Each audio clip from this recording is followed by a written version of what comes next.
anything we can offer him. And, I've had key childs who just follow me around all shifts. They just want that. They suck it up. Is it the cinema tonight? Are we going to play snooker tonight? And then with Lewis, I'm like, please come to the cinema. Come on, just once. Let's just no, because Facebook mates are out there. I need to get my cannabis or whatever it is, and I'm gone. So it seems to me if the pull of the peer group belonging is too strong, you just can't wrestle them away from that. Someone like Faith, her family, which is great. It's family, but that's too strong to have any time left to want to kick about with us. Yeah. What about then between staff members? Do you think there's anything that can cause sort of strains in the staff relationships? Yeah, I think more so between levels of staff. So I think, the floor staff, myself included, have had quite serious issues with some of the AUMs. Okay. Either being completely lazy and doing fuck all and appearing to get paid twice as much for doing half as much. I think that breeds resentment and distance. Or being really quite power hungry and barking orders or wielding power. That seems to create distance as well. So I think that you get AUMs like John, for example, who's a bit more one of the, he'll shout and holler when he needs to and make a decision that's his and he'll own it, but there are other managers particularly who are either lazy or power hungry, and that's really drove a wedge, I think, between them and us, Okay. So, but not so much amongst, I don't know what goes on amongst the AUMs, but certainly amongst the floor staff, we're all quite banded together, I think, really. I don't really see any division, or I've ever witnessed any major fallouts between us, but definitely between us and management there has been. Yeah. So do you think that other relationships within the house have an impact on people that are not necessarily involved in them? So it could be either close relationships or sort of more difficult relationships, but do you think that can that other people pick up on that? Yeah, we've definitely had like Susan Hasty, one of our ex-residents, you all know Susan comes in quite often. She sort of managed to get in with Carly and not had her around her little finger, but it was always we'd get, if we said no to her, she would actually even text Carly. Okay. When she wasn't even here to say, I can't have any Chris or whatever it is. And then, invariably Carly would sort that out for her. So that drove a real, undermined us really, because we were... Okay. And also we had another girl at the same time, Melissa, which you might have met, who comes in with Theo, who wasn't. Yeah.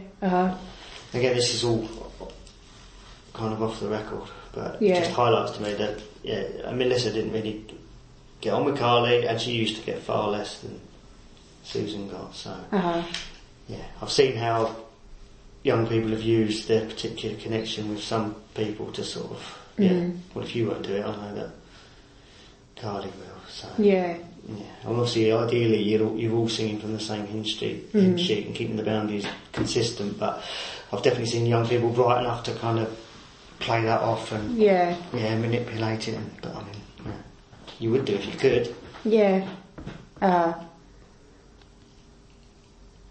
So can you tell me a bit about what it's like when someone new arrives in the house? So it can be a new staff member or a new young person. With a new young person, I think you immediately, your radar's going to try and find some sort of connection. Like if it's a boy, do you like football? You might start with, and if they like football, who's your favourite? And go down that route, or the Xbox, or activity, or you almost immediately radar's going to try and hone in on what you can connect with.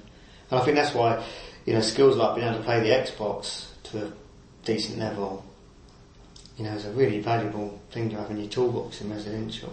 Because it's he's alright, he's quite good, and it's sort of they respect you a bit more because you're a bit more on their level, and then the time you've got sat side by side is a great, again, that time and space to start working the magic. So, I think the first thing you do is try and make them feel welcome, comfortable, settled, but then the radar just starts, you start mining for, information to see how you can connect,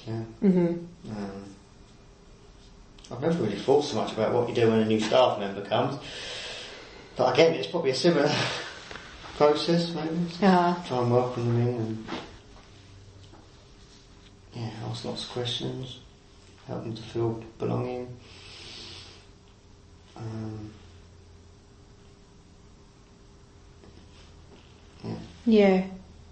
How do you think it affects the young people when new people arrive? So either new young people or new staff.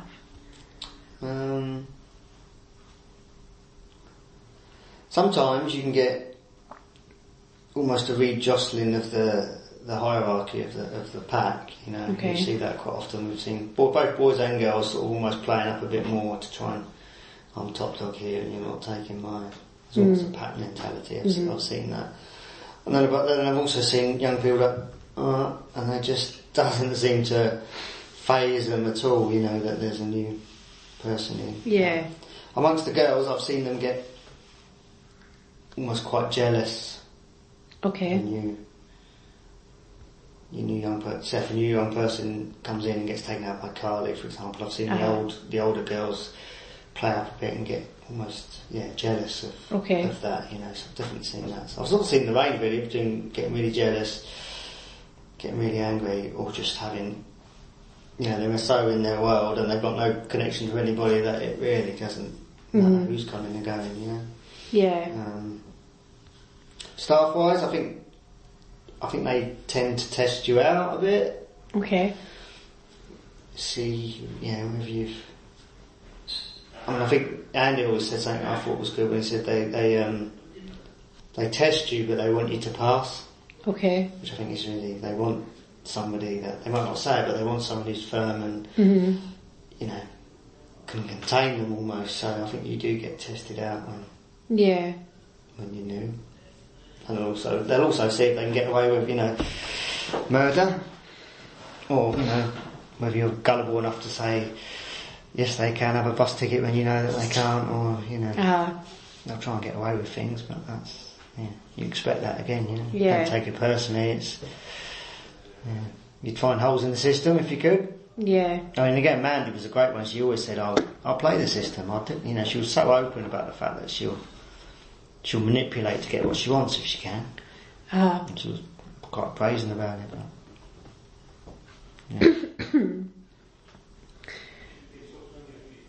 Do you have any really memorable times of when a new person arrived and the sort of impact that had on either existing relationships or new relationships formed?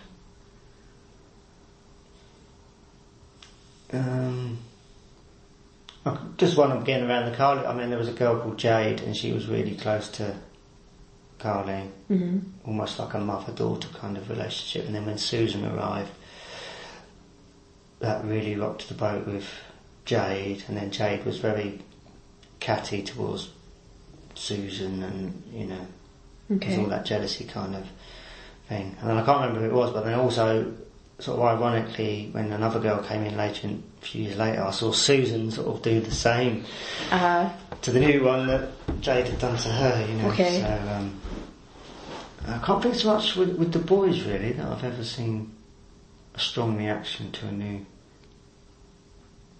member of staff coming in. Occasionally we've had, obviously, then people that know each other and have had beef with each other in the community, but that always seems to have never actually come to anything. Okay. Yeah. Other than that, off the top of my head, I can't think of any. That's all right. Major incidents. Yeah. What about then when someone leaves the house. So when a staff member or a young person